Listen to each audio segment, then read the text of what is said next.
මිනිස් ඉතිහාසයේ සොබාදහමට එරෙහිව සිදු වූ දරුණුතම සහ මරණීයම සටන ආරම්භ වූයේ මීට වසර 150කට පමණ පෙරයි. ලෝක සිතියම දෙස බලන්න. අට්ලාන්තික් සාගරයේ සිට ශාන්තිකර සාගරය වෙත ළඟාවීමට නම් එදා දැවන්ත වෙළඳ නැව්වලට මුළු දකුණු ඇමරිකානු මහද්වීපයම වට කරමින් දින ගණනාවක් තිස්සේ සැතපුම් 8000කට වඩා වැඩි මාරාන්තික මුහුදු ගමනක යෙදීමට සිදු වුණා. නමුත් මේ මහාද්වීප දෙක එකිනෙක යාවන පටු ගොඩබිම් තීරුවක් තිබුණා.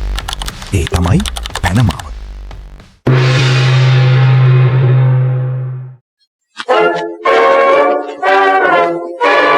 පෘථුවිය මැදින් මේ පටු ගොඩබිම කපා දමා සාගර දෙක යා කරමින් කෙටි මාර්ගයක් තැනීමට මිනිසා සිහින මැව්වා. ඒ සැබවින්ම ලෝක වෙළඳාමේ ඉරණම වෙනස් කළ හැකි විස්මිත සිහිනයක්.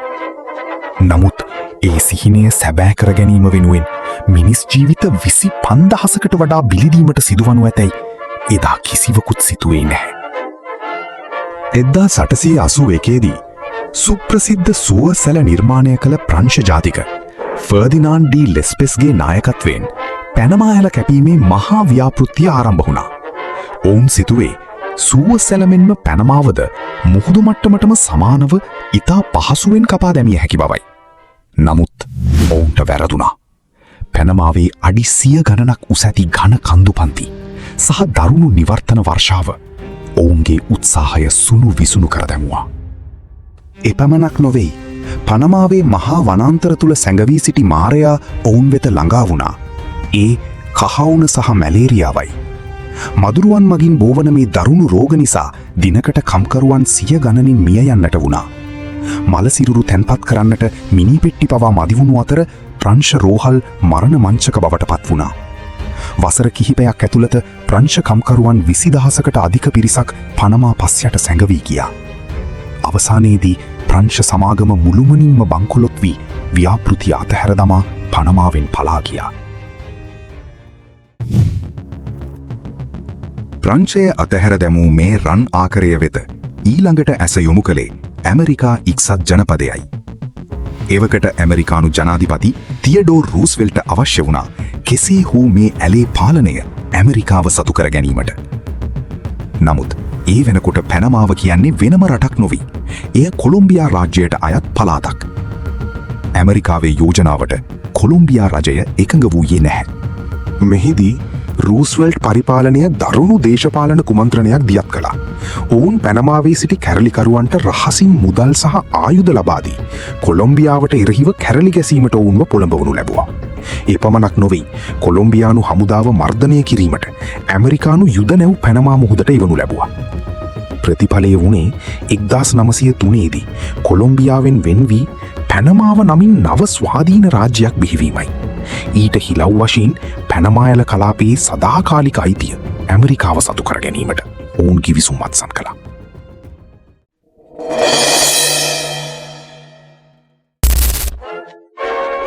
එක්දාස් 904 ඇමරිකානුවන් වැඩබිමට පැමිණියේ දැවන්ත සැලසුම් සහ නවීන තාක්ෂණයත් සමගයි. ඔවුන් මුලින්ම කළේ වසංගත මර්ධනය කිරීමයි. මුළු පැනමා කලාපයේම තිබූ මදුරු අභිජනන මධ්‍යස්ථාන විනාශ කර රෝගපාලනය කිරීමට ඔවුන් සමත් වුණා. ඉන්පසු ඉංජිනේරුවන් තේරුම් ගත්තා කන්දු හාරමින් මුහුදු මට්ටමට ඇල කැපීම ප්‍රායෝගික නොවන බව. ඒ වෙනුවට ඔවුන් ලෝක ඉංජිනේරු ඉතිහාසය උඩු යටිකුරු කළ විස්මිත ක්‍රමවේදයක් හඳුන්වා දුන්නා. ඒ තමයි වෝටර්ලොක් සිස්ටම් හෙවත් ජල දොරටු පද්ධතිය. ඔවුන් පැනමාවේ ගලාගිය චාග්‍රස් ගංගාව හරස් කර ලොව විශාලතම කෘතිම වැවක් නිර්මාණය කළා. නැවක් ඇලට ඇතුළු වූ පසු මේ දැවැන්ත ජලදොරටු හරහා වතුර පුරවමින් නැව මුහුදු මට්ටමේ සිට අඩි 85ක් ඉහළට ඔසවා කෘතිම වැව හරහා ගමන් කරවා නැවත අනික් පසින් වතුර අඩු කරමින් සාගර මට්ටමට පහත් කිරීමට උන් කටයුතු කළා. මෙය හරියට නැව් සඳහා තැනූ දැවැන්ත වතුර සෝපානයක් බඳු වුණා.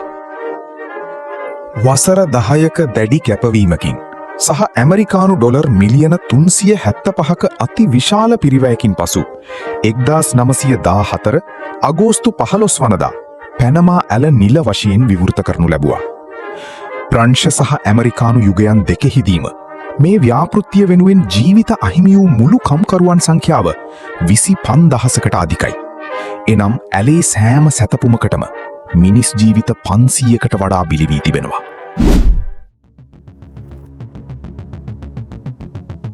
අද වන විට වසරකට නැව් 13000කට වඩා වැඩි ප්‍රමාණයක් මේ ඇල හරහා ගමන් කරනවා. ලෝක ආර්ථිකයේ සහ වෙළඳාමේ ප්‍රධානතම නහරය වන්නේ මේ පැනමා ඇලයි.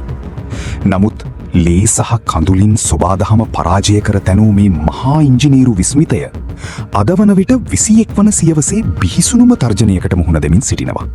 ඒ දේශගුණික විපර්යාසයන් සහ ගෝලීය උණුසුමයි. පැනමා ඇල ක්‍රියාත්මක වීමට නම් අති විශාල පිරිසිදු ජල ප්‍රමාණයක් අවශ්‍ය වන නමුත් මෑතකාලීනව ඇති වූ දරුණු නියඟය නිසා ඇල මැද ඇති කෘතිම වැව් මුළුමනින්ම සිඳී යාමට පටන්ගෙන තිබෙනවා.